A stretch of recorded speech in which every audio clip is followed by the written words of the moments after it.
وأتم التسليم وبعد. We have reached Hadith number 9, Alhamdulillah. As usual, as per our lesson Sunnah, we just go back on a few important points that were mentioned before when discussing previous Hadith. Hadith number 3 that we mentioned a little while ago about the importance of the 5 pillars of Islam, that the whole religion stands up using these 5 pillars. Yeah, so the whole religion is made up of these 5 pillars. The first and main one for someone to even enter the fold of this religion is the Shahada, right? The testimony of faith, the oneness of Allah Azza wa Jal, and the prophethood of Muhammad sallallahu alaihi wasallam. Now we mentioned that when it comes to the testimony of faith, there are 2 parts, obviously. The Tawheed of Allah Azza wa Jal, the oneness of Allah Azza wa Jal, that was the core message of every single prophet from Adam alayhi salam until Muhammad sallallahu alayhi wasallam. Wa'budullah ma lakum min ilahin ghayruh, la ilaha illallah. So then we mentioned that when it comes to the Tawheed of Allah Azza wa Jal, it comes as a package of 3. There are 3 parts to the Tawheed of Allah Azza wa Jal. And if you have 2 of the 3, then that shall suffice. Isn't that right? Yeah? 2 of the 3 parts of Tawheed, it should be okay. Yeah? No, it's not okay. You need all 3. It's either all 3 or nothing. Right? Number 1 we mentioned was, does anyone remember? Number 1, the ones that were here for that lesson, may you remember when we said, first of all, you start off looking around. You start off looking around and you realize that Allah Azza wa Jal is the creator of everything, i.e. Tawheed al-Rububiyyah, the Tawheed of the Lordship of Allah Azza wa Jal. Yeah? You start off, this is a way of remembering that. So first of all, you look around and you see the creation of Allah Azza wa Jal. You know that Allah Azza wa Jal created absolutely anything and everything that you see around you. The second one, Tawheed uluhiyyah. Ahsan. So now you move on from that Lord that created everything. That Lord has to be only one. Can't be multiple gods. Yeah? إنما إلهكم الله الذي لا إله إلا هو وإلهكم إله واحد. Yeah, it is the only one Lord of the universe. And number 3, we said Tawheed al-Asma wa Sifat. But that one Lord of the universe has got names and attributes. And we believe in His noble names and lofty attributes, subhanahu wa ta'ala. Now, this your point with the 2 being acceptable. If that was the case, then there's no point trying to get Quraysh to submit to Islam. Because Quraysh, they believed that Allah created them. وَلَئِنْ سَأَلْتَهُمْ مَنْ خَلَقَهُمْ لَيَقُولُنَّ اللَّهُ وَلَئِنْ سَأَلْتَهُمْ مَنْ خَلَقَ السَّمَاوَاتِ وَالْأَرْضِ لَيَقُولُنَّ خَلَقَهُنَّ الْعَزِيزُ الْعَلِيمُ. So they believed in Tawheed. Which one did they believe in? Rububiyyah. Did they believe in Tawheed Asma wa Sifat? The names and attributes of Allah Azza wa Jal. What do they say? لَيَقُولُنَّ خَلَقَهُنَّ الْعَزِيزُ الْعَلِيمُ. Quraysh, they believe Allah is Al-Aziz. They believe He's Al-Alim.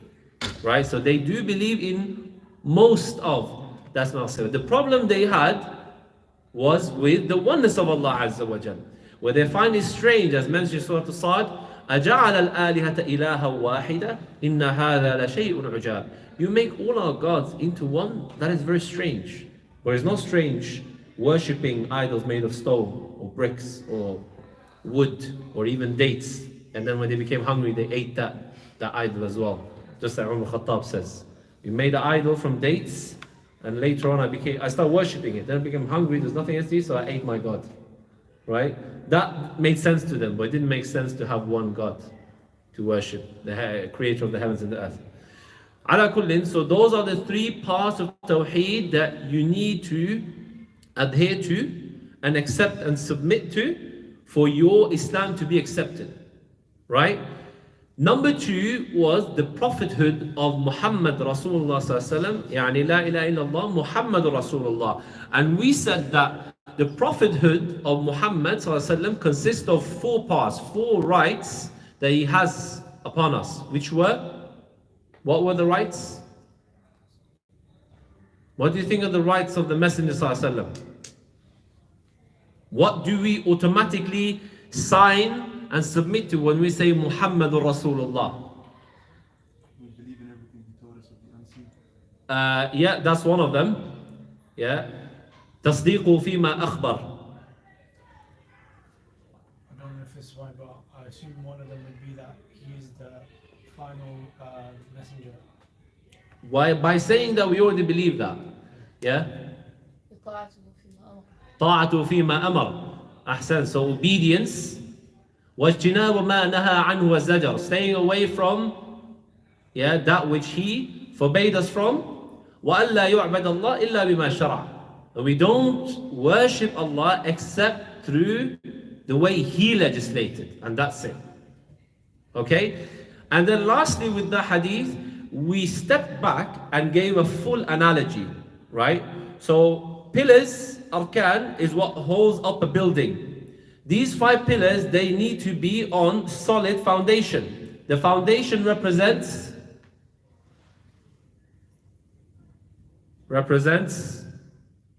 the 5 pillars, they need to be on solid ground. If there's no solid ground, what will happen? It will collapse. So the solid ground here is the Tawheed of Allah Azza wa Jal. La ilaha illallah. Without the Tawheed, there is no arkan, there's no pillars, there's no Islam. Right? Just like if you bring a Christian, you bring a Paul or a Patrick here, and he starts praying and fasting and going Hajj, will that be accepted? No, he can pray from today until the end of his life, it will not be accepted because there's no foundation. Then we said that this very building, the foundation needs to be on top of the correct type of soil. You know, if it's not the correct type of soil, if it's mud, if it's sand, what will happen? The building tilt and it could fall apart and collapse. So what does the soil beneath represent? What does it represent?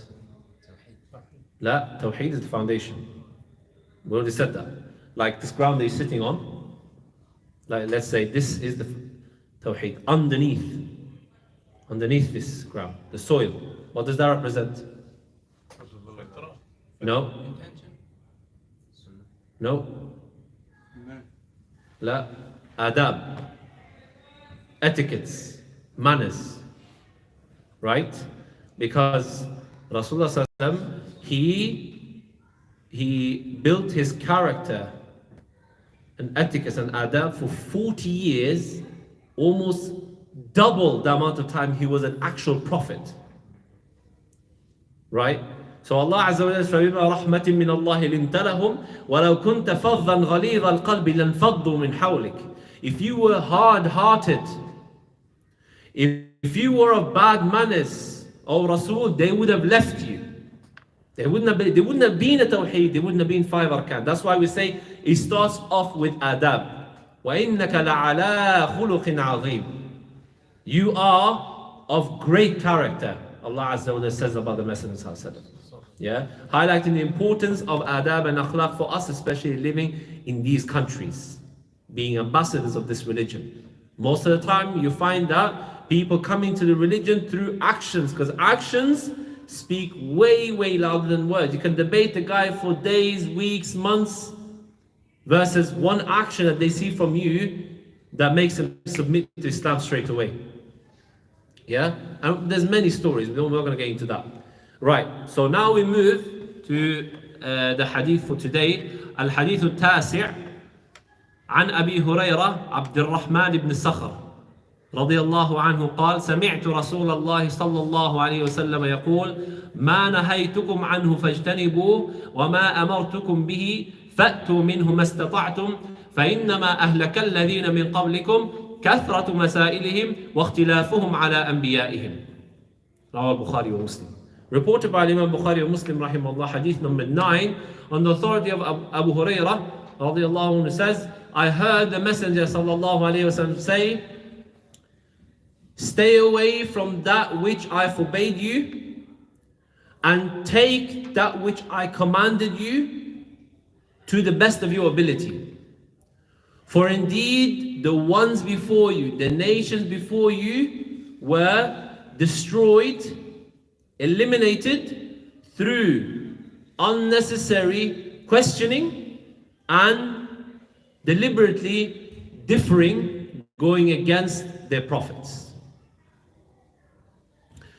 First thing, this is the first hadith now that we are mentioning the noble companion Abu Hurairah radiallahu anhu. And with regards to his actual name, there is difference among the scholars what his actual name was.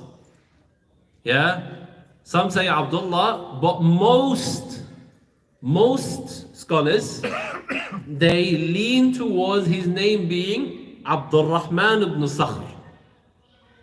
Yeah, Abdul Rahman ibn Sakhr. He only witnessed Rasulullah sallallahu alaihi wasallam towards the end of his life. He was in Medina, yeah, he became Muslim and he accompanied the Messenger ﷺ for only 3 years. Only 3 years as part of Ashab al-Suffah, right? Ahl al-Suffah, they were the ones who used to live in the masjid of the Messenger ﷺ towards the back of Haram al-Madani, and they were extremely poor.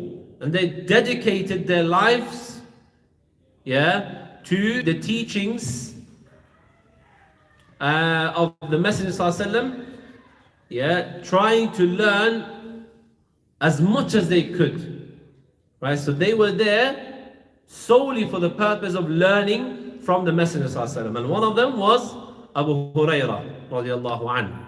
So you can imagine in 3 years only, he managed to amass the most amount of narration from any companion. Does anyone know the amount? The amount of hadith being narrated by Abu Hurairah radiallahu anhu. 5,000. Just over 5,000. 5,400. Just a bit less than, huh? And 32. No. Or 300. No, 5,374. Yeah, most amount of a hadith from any companion. Just to put that into perspective, the next one in Aisha with about half of that. Right? So Abu Hurairah radiallahu anhu, by far, no one comes even close to him, narrated the most hadith from the Messenger sallallahu alaihi wasallam in only 3 years. 3 years of being with the Messenger sallallahu alaihi wasallam, yet this shows his dedication to the teachings of Rasulullah sallallahu alaihi wasallam, paying attention to absolutely every single movement, saying, nod, gesture, from beginning to end, literally monitoring 24, like being a CCTV, 24-hour CCTV of Muhammad sallallahu alaihi wasallam. And he is the one who says, I heard the Messenger sallallahu alaihi wasallam say, ما نهيتكم عنه فاجتنبوه وما أمرتكم به فأتوا منه ما استطعتم. Stay away from that which I forbade. Yeah, what I have told you to stay away from, you stay far away from it. As Allah Azza wa Jal mentions the exact same in Surah Al-Hashr, وَمَا أَتَاكُمُ الرَّسُولُ فَخُذُوهُ وَمَا نَهَاكُمْ عَنْهُ فَانْتَهُوا. What Rasulullah gives and commands, you take it. What he forbids you from doing, you stay away from it. So the nahi of the Messenger i.e. becomes haram. Like whatever nahi that you see from the direct nahi from Rasulullah sallallahu alaihi wasallam or Allah Azza wa Jal, generally speaking, makes the ruling of that particular thing haram. Right? So that's the ruling we get from this part of the hadith. That which the Messenger sallallahu alaihi wasallam forbids us from doing, tell us to stay away from, we stay away from. No ifs or buts, khalas. Yeah, وما ما كان لمؤمن ولا مؤمنة إذا قضى الله ورسوله أمرا أن يكون لهم الخيرة من أمرهم. Whatever has been conclusively without doubt decided by Allah and His Messenger, the Muslim does not have any opinion that I think maybe it's like this. No, it's not about think or like this. Allah and His Messenger said we're not allowed to do this, we're not allowed to do it. Khalas. End of. The next part is following the commandments of the Messenger ﷺ according to our abilities, the best of our abilities, as much as we can. What does this mean? It doesn't mean that his commandments are optional. So, if I can do it, I'll do it. If not, then I tried my best. That's not what it means. So we don't misunderstand the point here. Right? So, best of your ability means you don't overburden yourself with that which has been legislated in the religion. When there are two legit options, not one that's a bit dodgy, two legit options, you choose the easy one. It's very important to remember, some of us, we have this misunderstanding that everything needs to be difficult. If it's difficult, that's the way to go. It's not right. Rasulullah himself, when he was presented with two paths, two routes, he would choose the easy one.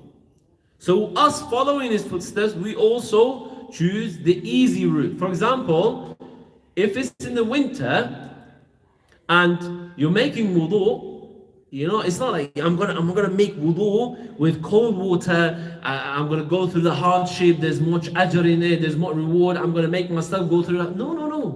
There's no need to deliberately go through hardship. You can do wudu in warm water. It's fine. It's the easy of the two legit options. Or for example, when you make the voluntary sunnah of the Messenger ﷺ into an obligation, right? So for example, fasting Monday and Thursday, and you're making it into an obligation. Or some people, they find it so difficult when they're traveling to shorten the prayers. I've seen this myself. It's as if it causes them pain to shorten the prayer or leave the sunnah prayers.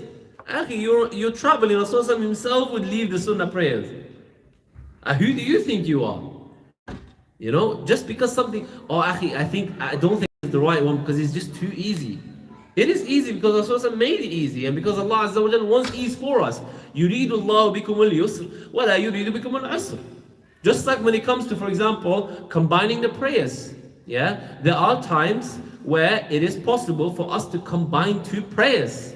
But some people, it's not because they're following a certain opinion, but because they just cannot accept the fact that would make it a bit easier. It's just, how can we just combine? You mean you just pray Maghrib and Isha and that's it? Like, just go home? How? That's how it's been legislated. That's how the Messenger ﷺ did. You're choosing the easy route, not making it difficult. Again, when there's two legit options, not when there's in reality is only one, but you made it into two and say, you know what, I'm going to go for this one because it's the easy route. That's not how it works. When there's only one option and that option happens to be slightly difficult, we follow that. We follow the commandments of the Messenger ﷺ. Importance of adhering to the Sunnah. Allah Azza wa Jalla says, لَقَدْ كَانَ لَكُمْ فِي رَسُولِ اللَّهِ أُسْوَةٌ حَسَنَةٌ. He's the best of examples to follow. He was everything, sallallahu alaihi wasallam. Any difficulty you can think of, any position you can think of, he was the best in that. He was the best teacher, the best father, the best general, the best prophet, the best companion. He was physically, emotionally, psychologically damaged.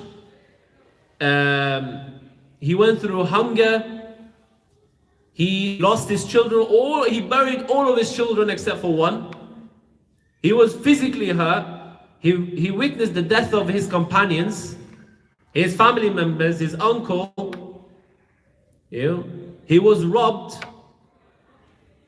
So all of these things happened. He was driven out of his land. All of the difficulties, so that no one of us can say that no, but the messenger, he's a prophet though. He went through everything. Just so we all have a role model to follow, no matter what your situation is. So, imagine like one brother, subhanAllah, in Afghanistan, I just remembered this. There was a zalzala, earthquake, and his two young children, they were sleeping on a bunk bed. So because of the earthquake shaking the house, the roof of the house fell on the bed. And obviously the roof is very heavy. So it fell on the bed, and that bed fell on the second one. Both of those children, they were 5 and 6. They both instantly killed. And I saw the picture, it was horrific. Because they've literally been pressed. I couldn't even look at those pictures. But then, when I was in Medina, the father came. I met their dad. And we're sitting in the courtyard of Masjid al-Nabawi. And this is what I said to him. When we spoke for a bit, I said, look, we've now in this circumstance you find yourself in, I'm not telling you to follow me because I haven't been through that, but I'm telling you to follow the example of the one buried right there. And the tomb of Rasulullah was like literally right there. Because he buried all of his children. You say they were young? Yes, he buried most of them were young. Ibrahim, he was very young. They were toddlers, they were youngsters. The one with children, they don't know. That's the time when they're the sweetest to their parents. And he had no sons left. He buried all of them. So I said we follow the example of that man, sallallahu alaihi wasallam. So we follow him in absolutely everything. It's important for us to raise the sunnah of the Messenger ﷺ and not take it lightly just because it's sunnah. Let's not fall into the trap of the ones who say it's only sunnah. Let's remove this misconception, this distorted mindset, as if it's a full optional. Strictly speaking, obviously it is. You're not going to get sin for not doing it. But the point is, you making it so unimportant, brushing over it, not paying attention to the sunnah because it's only sunnah. That's not the mindset of the believer. We have high aspirations. We follow the companions in their footsteps. Some of them were promised Jannah. Like the 10 that were promised Jannah. You see, despite being promised Jannah, we can never ever get anywhere close to even their footsteps. Even to the level of their sandals. Imagine, he knows he's going Jannah, but still no one can surpass them in good actions. And then we sit here and say, yeah, but it's only sunnah. No, akhi, it's not about just only sunnah. You need to follow. We try our best to emulate the Messenger ﷺ in every way we can. Yeah, that's what command do. Ati'u Allah wa ati'u al-Rasul. You say you love Allah. قُلْ إِن كُنْتُمْ تُحِبُّونَ اللَّهَ فَاتَّبِعُونِي يُحْبِبُكُمُ اللَّهُ. Yeah, it's not enough. Some people, they say, I love Allah. I love the Prophet. That's not love. You just saying that you love them doesn't make you love them. Loving means following in the footsteps. Yeah, if you love Allah, as in Surah Ali Imran, if you love Allah Azza wa Jal, then follow me, i.e. follow the Messenger ﷺ, and Allah will automatically love you. It comes with the package. As soon as you follow the Messenger ﷺ, Allah Azza wa Jal will love you. فليحذر الذين يخالفون عن أمره أن تصيبهم فتنة أو يصيبهم عذاب أليم. Beware the ones who go against the commandments and the orders of the Messenger ﷺ, taking his teachings and his sayings lightly, that you will be afflicted with fitna or a painful torment and punishment. You know? So, it is important that we raise the sunnah of the Messenger ﷺ above absolutely everything and try to follow him in every way possible. Now, the other part of this, which is very important, is that we follow the Messenger ﷺ, but we don't follow him based on our understanding. You know, this is what makes us different from Ahlul Sunnah wal Jama'ah. We say we follow the Quran and the Sunnah based on the understanding of the pious predecessors, the three first generations. Why? Because Rasulullah says, خَيْرُ الْقُرُونِ قَرْنِي ثُمَّ الَّذِينَ يَلُونَهُمْ ثُمَّ الَّذِينَ يَلُونَهُمْ. The best generations, the best of generations is my generation, the companions, then the tabi'een, then the atba'u tabi'een. So now when we see a matter in the religion, we don't take it and say, you know, I've seen this, I think we should. No. It's not about you think. With all due respect, you're a nobody. Where did you get it? Based on whose understanding? It's not only about, which hadith, and stop there. Because I can sit here and say, there is a hadith in Muslim that says that it's haram for us to go to the graveyard. So from now on, none of us can go to the graveyard at all. It's haram upon every person. Is that correct? It's not correct, but the hadith is Muslim though. But now when you say we follow the hadith based on the understanding of predecessors, when you go back to the scholars, go back to those predecessors, you'll see that there are other hadith that abrogates this hadith. In the beginning it was forbidden, then after that it became lawful. As an example. So that's what makes us different. Now, with this topic, we cannot avoid the matter of at-tamadhub, right? Following a madhab. Before we actually get to the mainstream of what madhab is and the four madhahib, right? What is a madhab?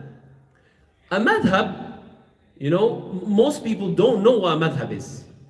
A madhab is that you go to someone, you get the you get the Quran and the Sunnah based on their understanding. So an Ami, right, a layman, if he goes to the local masjid and he knows that Imam of the masjid or like a local scholar, he goes and asks him, or Shaykh or someone, what do you think of this mas'ala? How does this work? He tells him this is how it works, and he follows that. This is the madhab. As simple as that. A madhab is following the Quran and Sunnah based on that specific person's understanding of the Quran and Sunnah. That's it. Blind following is a different topic. It's not, some people think that as soon as you're in madhab, that's blind following. No, there's two different topics. Tamadhub, either you are a follower of a madhab or you're an imam of a madhab. In the masail, in the matter of the religion. There's no third. Either you're a layman or a student in which you'd follow scholars. You're not going to follow your own opinion. You're going to follow scholars. As soon as you follow scholars, as soon as you follow the understanding of someone, you part of their madhab. Doesn't have to be the four. Anyone alive, before, after us, as soon as you get their understanding that they got from their teachers, personal knowledge, you following their madhab. That person is the local imam or the local sheikh is the imam of your madhab. That's it. Okay? Why is it that we follow these four madhahib? Why is it the four madhahib? Obviously, as we all know, Abu Hanifa, Malik, Shafi'i, and Imam Ahmad, rahimahumullah rahmatan wasi'ah. Number one, in the hadith, Rasulullah says, the ummah will never ever be unanimous on falsehood.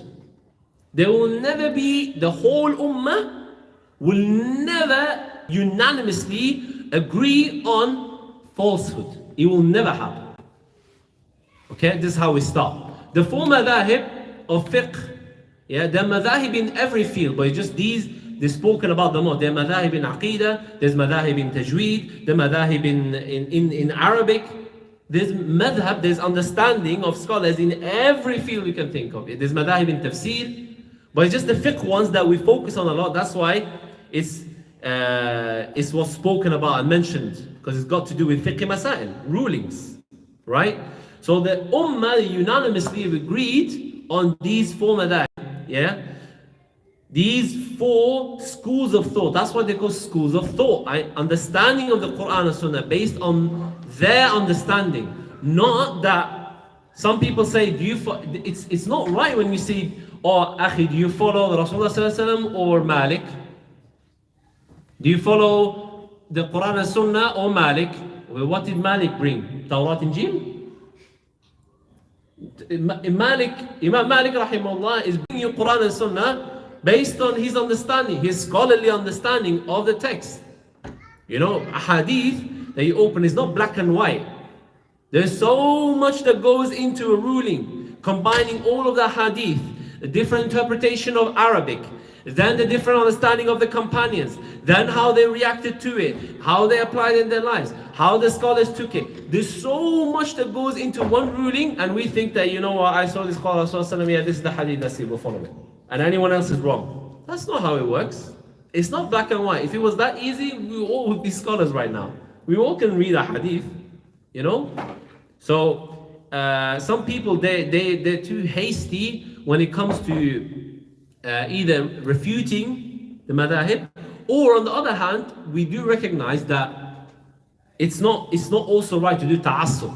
For example, if I say I'm a Hanbali, I follow the madhab of Imam Ahmad, everyone else is wrong. I don't care what you bring, you are the madhab, no, you're all wrong, I'm right. That's not allowed. You know, there is scope in fiqh, there's scope in understanding. Where do we get this from? When the companions, this famous narration, when they were told to ambush the Jewish tribe in Medina, Banu Qurayza, right?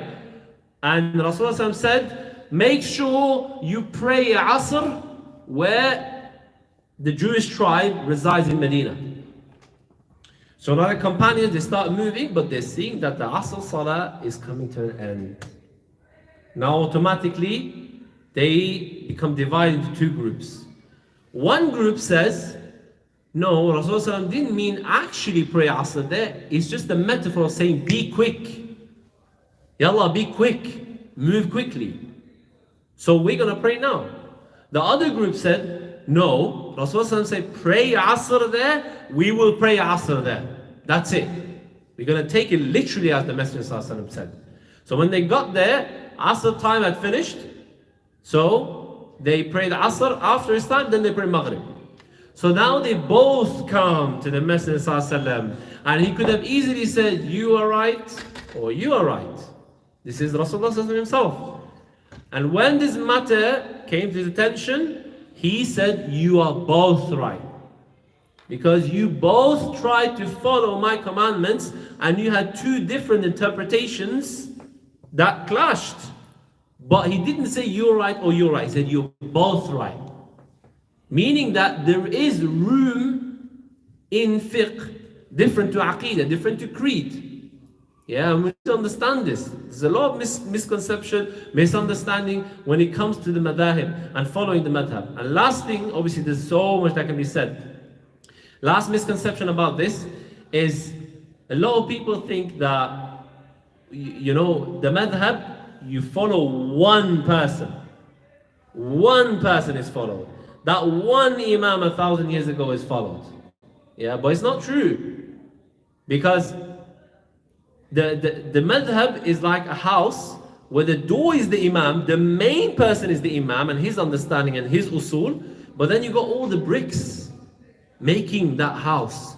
Those are all the scholars that have contributed. They've corrected polished, revised the madhab. That's why when you go deep into the study of these madhahib and the views of the different madhahib, you got al-mutaqaddimun, the early scholars, al-mutaakhirun, yeah, the contemporary scholars, and the scholars that came in our time, closer to our time, and their differences within one madhab. It's not only one person that everyone is following. Yeah, the main person is him, but that's not the only thing. A lot of people think that's the case, especially with a madhab like Abu Hanifa rahimahullah, where 1/3 of the madhab is only his opinions. Yeah, because it's a trio madhab. There's Abu Hanifa, Abu Yusuf, Muhammad Shaybani. There's 3 people that are the heads of this madhab, you know, along with all the scholars that are part of this madhab. So you need to have like an open mind when it comes to fiqh masail and recognizing that there is scope. You know, don't be narrow-minded, don't be hasty, don't rush into judging others, don't rush into correcting others. If you don't know, Allah Azza wa Jalla tells you how to do that as well. فَاسْأَلُوا أَهْلَ الذِّكْرِ إِن كُنتُمْ لَا تَعْلَمُونَ. Ask the people of scholars. If you don't know, don't try. I've seen this and it made me laugh. You know, one of the brothers, he's trying to deduce a ruling himself, so he goes in tafsir books and start looking and start getting rulings, and he doesn't even know Arabic. And then I went past him, I'm like, what are you trying to do? Because I'm trying to find the ruling in the tafsir book. Yeah, like this has already been done. The ruling is there. It's like, you know, when you're given like rice, ready-made rice for you, but you're no, I'm not gonna agree to that. I'm gonna go back to the farm, I'm gonna plant the rice, I'm gonna start from the beginning again. The work has already been done for you and put on a silver plate for you. I'm gonna try to do that again because I don't trust any of the scholars. It's wrong. There needs to be a middle ground. Not that we leave the scholars, and also not that we just fully attach to them and we say, this is the only right thing, this Imam of mine is right, no one else is right. And I'm not going to entertain any other view. This is also wrong. Okay? Now, obviously, as per our habits, or my habits, we go off track. So let's come back to the hadith, where Rasulullah says, the last main point of this hadith, which is kathrat ilayhim. One of the main points, one of the main reasons why nations before us, they were destroyed, was excessive questioning. And we've already touched upon this before in another lesson. And we spoke about the differences in questioning. There is etiquettes, adab, when it comes to questions. Right? There are questions you can ask and questions that you shouldn't ask. With regards to the ones you can ask, number one, question that is beneficial. Yeah, ينفع.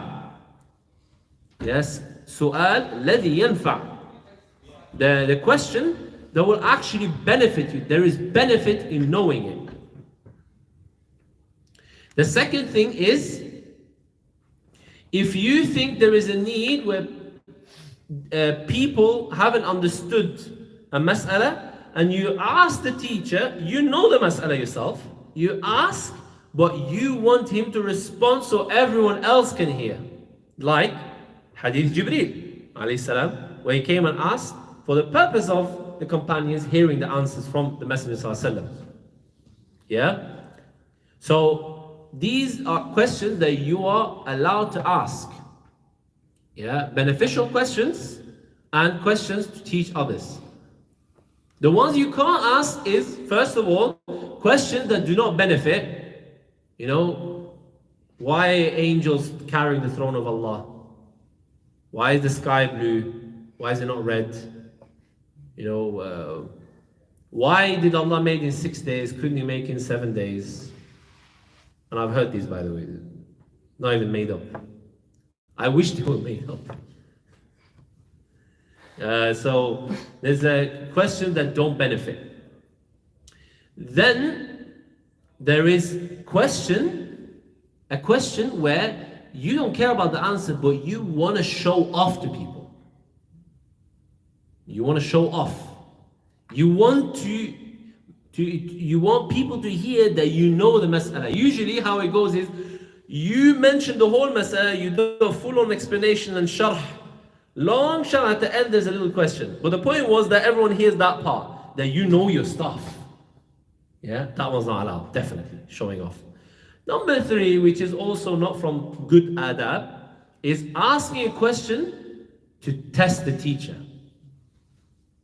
You know, we spoke about this before. You're not sure, you want to test the teacher. So you keep asking questions to test him. This is not from good akhlaq. There might be times where it might be necessary. But generally speaking, it's not from good etiquette to do that.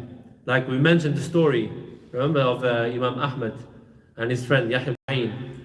And the third one, when they went to the muhaddith. And Yahya ibn Ma'in, muhaddith as well, the companion of Imam Ahmad, said, I'm going to test him. I'm going to test the scholar to see if he's mutqin, if he's strong with his narrations. So what did he do? He starts swapping the chain of narration.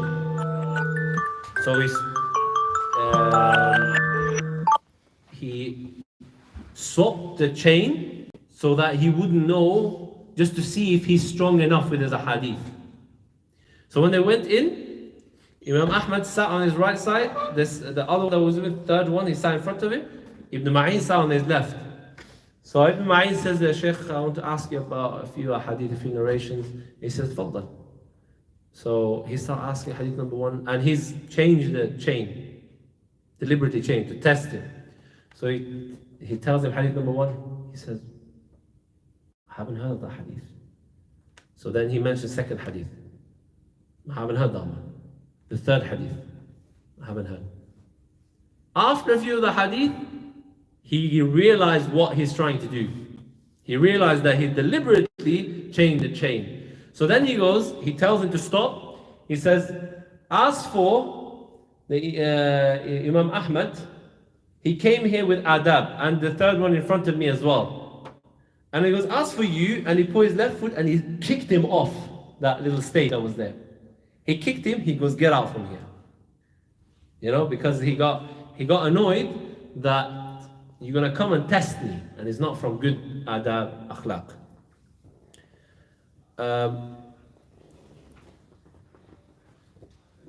Right, I think we covered all the masail. Deliberately, we mentioned deliberately going against what destroyed people before us was obviously excessive questioning. Excessive questioning, another example of that is, by the way, the Yahud asking about the cow. When they were commanded to sacrifice a cow, they kept asking, how is the cow? How does it look like? We still don't get it. Why is it like? And in the end, as punishment for excessive questioning, they had to almost give up the wealth of the whole tribe just to buy that one cow. Yeah, so again, excessive questioning. Questioning that could also hurt you. If you keep asking questions, like we mentioned, an example of that is the meat that we buy now, right?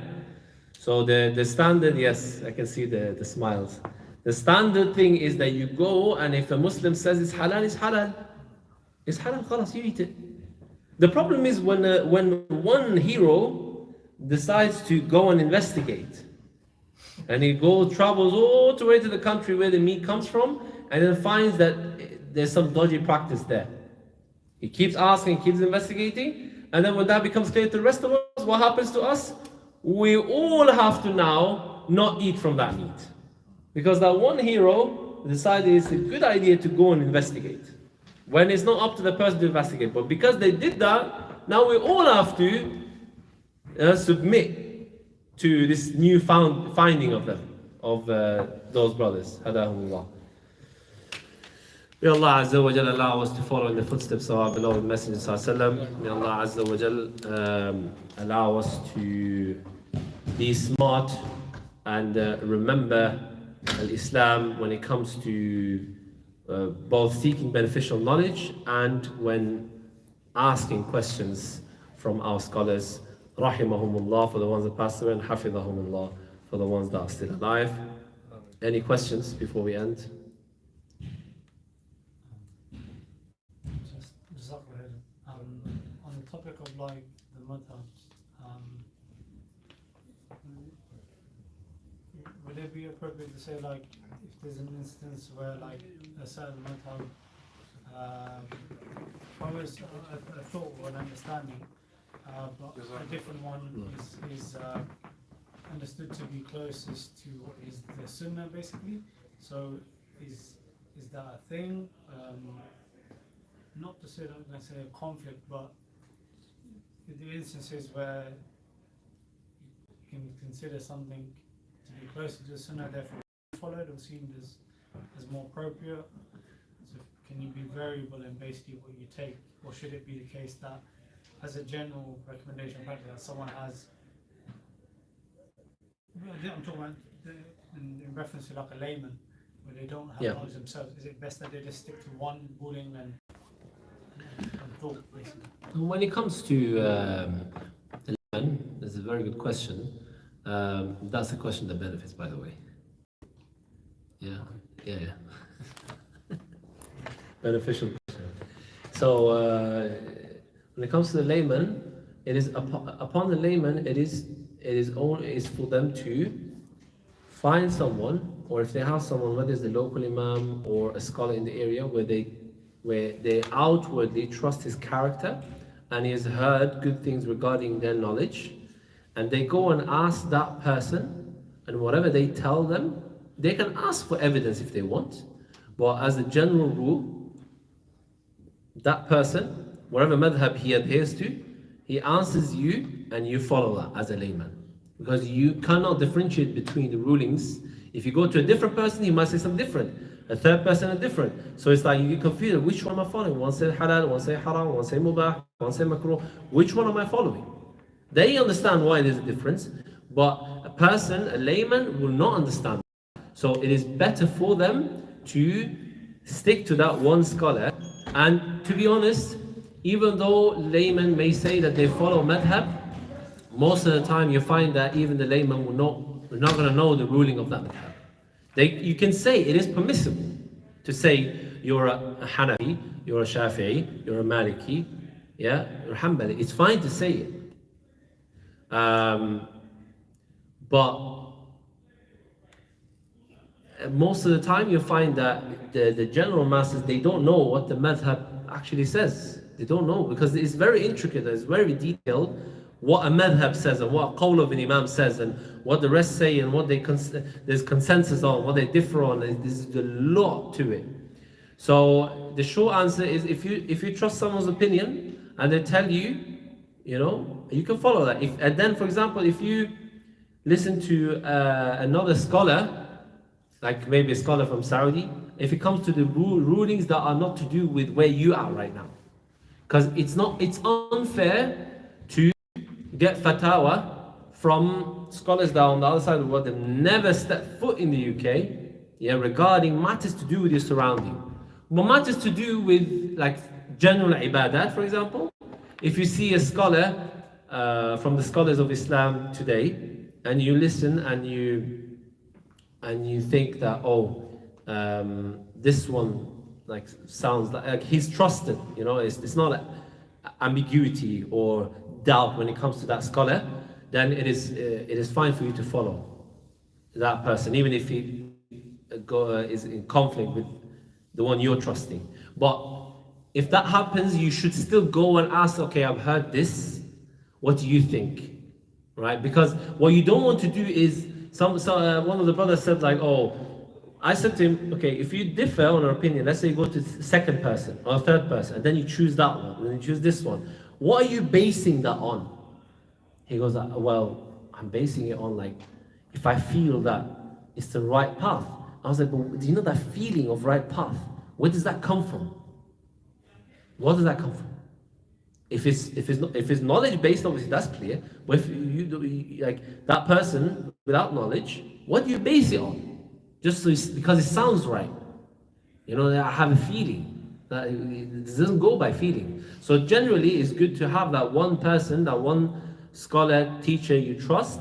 And then if there's conflicting views, you're allowed to, generally, I'm not saying you have to stick to one person, but if there are conflicting rulings, you can go back to that person and ask again, okay, this is what happened, what do you think? Yeah, hopefully that answered the question, even though it's a bit long. That makes sense. No, in that respect, then, in the example where people are taken from different, if someone has from a different scholar, is that would be appropriate? So, would you recommend that people don't do that? Refrain from basically, like, kind of, there may be some people who say, like, I wouldn't identify, for instance, as saying I follow a particular madhab because as a layman I take from different sources and I understand from what someone says that it's valid to be like the sunnah or, you know, something generally common knowledge or understood. Yeah, if you go, generally you can do that, especially if they tell you the hadith and you have the evidences there. It's not a problem, but a person should be very careful with that so it doesn't become just moving from one to the next one. Some people, they like one person, he goes, you know, Akhi, when I become musafir, I am a Shafi'i. Because there's no limit on the amount of days you can shorten the prayer. So he goes, when I'm a musafir, I'm Shafi'i. So,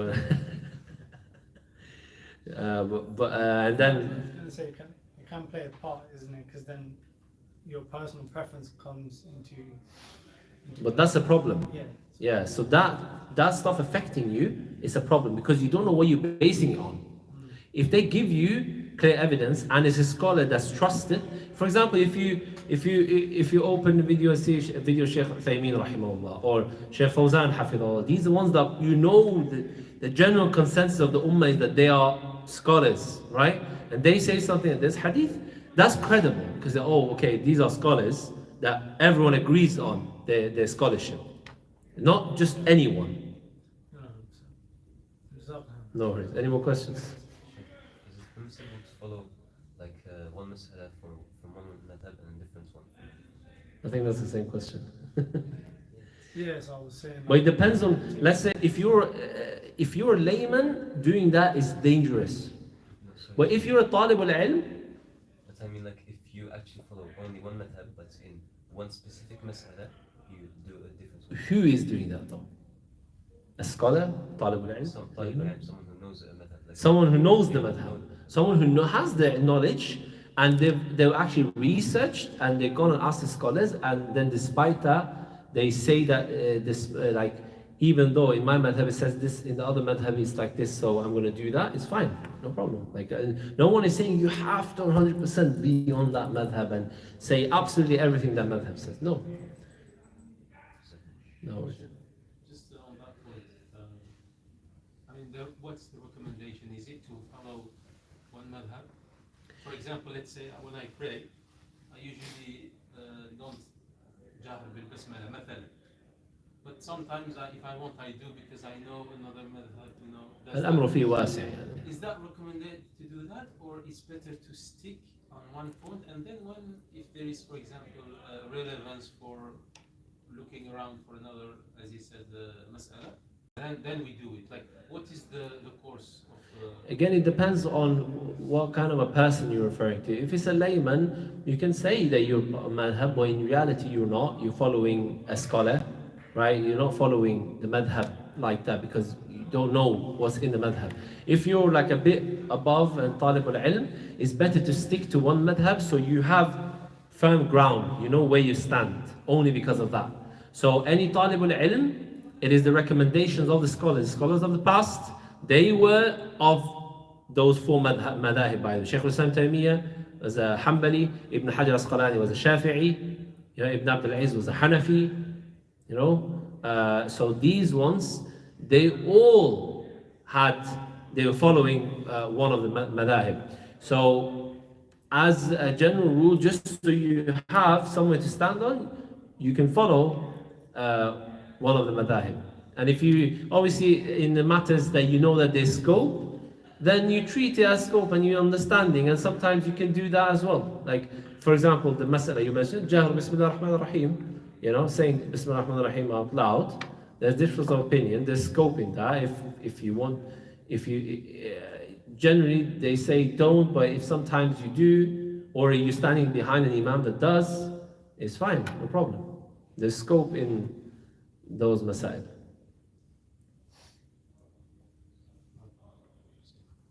No more questions. خلاص بس صلى الله على نبينا محمد وعلى اله وصحبه اجمعين.